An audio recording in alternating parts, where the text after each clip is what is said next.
Hello, today we will guide you through how to add a co-host in Google Meet. To get started, open Google Meet in your browser. This is where you'll create and manage your meeting. If you're already signed into your Google account, you should be able to jump straight in. Once you're on the Google Meet homepage, look for the option labeled New Meeting and click it. A small menu will appear with a few meeting choices. From that menu, select Start an Instant Meeting. This will launch a meeting right away, which is the quickest way to begin if you want to add someone and assign them co-host access during a live session. After a moment, your meeting room will open and you'll be placed inside as the host. Once the meeting is active, click Add Others. This option lets you invite another person into the meeting.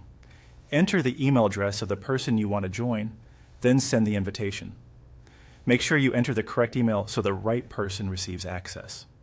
If they're available, they can join from the invitation link or prompt. Next, pay attention to the right side of your screen. This is where you'll typically find the people or participant controls for managing who is in the meeting and what permissions they have. Depending on your version of Google Meet, especially if you're using a business or organization account, you may see hosting controls or participant management settings here. You'll need to enable the appropriate control so you can manage meeting roles properly. If someone requests to join the meeting, admit them when the prompt appears. This is an important part of the process because you can only adjust someone's role after they've successfully entered the meeting. Keep an eye out for the join request notifications so you can let them in without delay. After the person is joined, go back to the participant panel on the right side of the screen. Find their profile or participant entry in the list.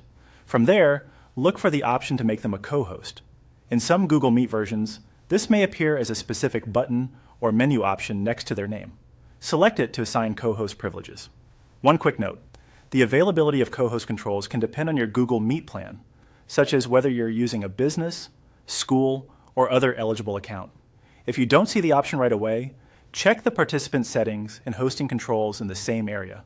And that's how to add a co-host in Google Meet.